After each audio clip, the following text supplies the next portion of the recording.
Poslouchej, balíku. Vyhlížej šmejda v červené havajské košili. Jestli ho zahlídneš, hned mi zavolej. A jestli tě znovu načapu, že chrápeš, ano, pane. Radši půjdu. Jsem chlápek, co ti řekne, jak přežít. Říkej mi, Doyle.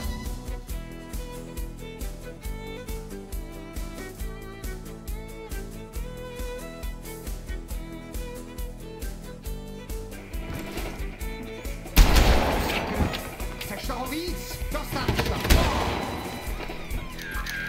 Tak jo, vy líní usmrkanci! Prohledejte každý coul toho zatraceného ostrova! Zjistěte, co se tady sakra děje! Ano, hned!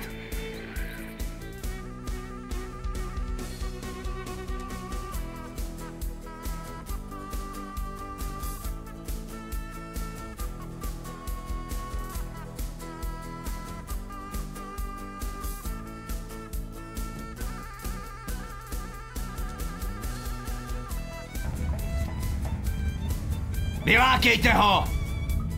To je on! Sakra!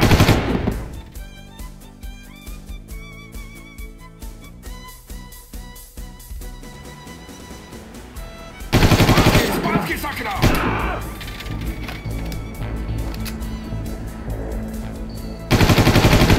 Zpátky, sakra!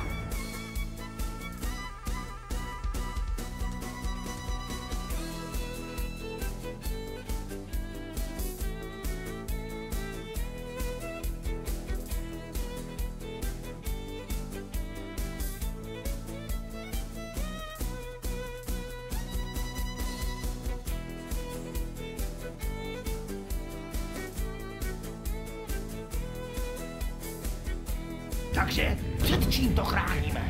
Divokýma prasatama? Rackama? Fakt nasranýma hvězdicema?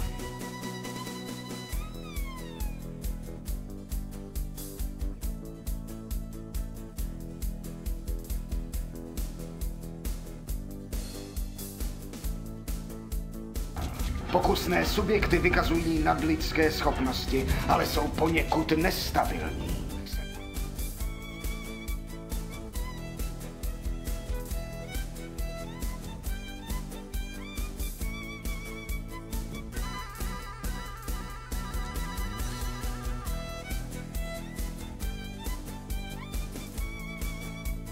Ty musíš být Jack. Odkud to víš? Čekal jsem tě. To děvče převezli, nastup si. Schovej se, pokud tě uvidí, jsme oba mrtví. Kdo nás uvidí? Ani nechtěj vědět.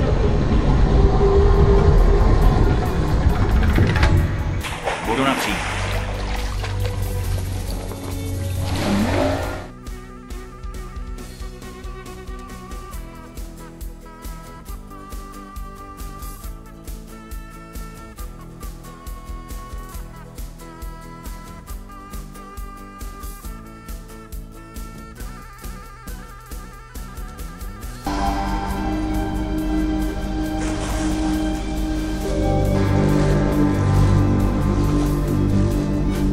Valerie Konstantinová, CIA.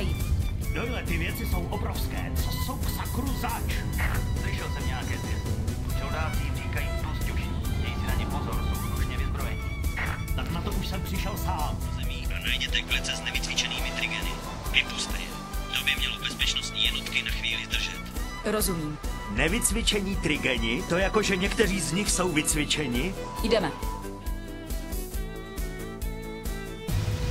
Tak pojďte vy, bastardi. Něco pro vás mám. Val!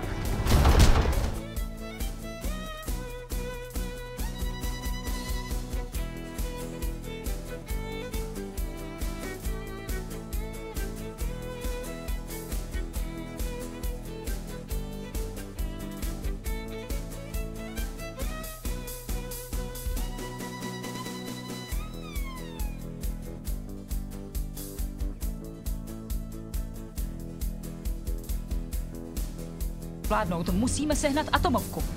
Atomovku? Pomátla ses? Uklidni. Starý. Já jsem jenom vzal několik tisíc let vývoje a vložil ho do zkumavky.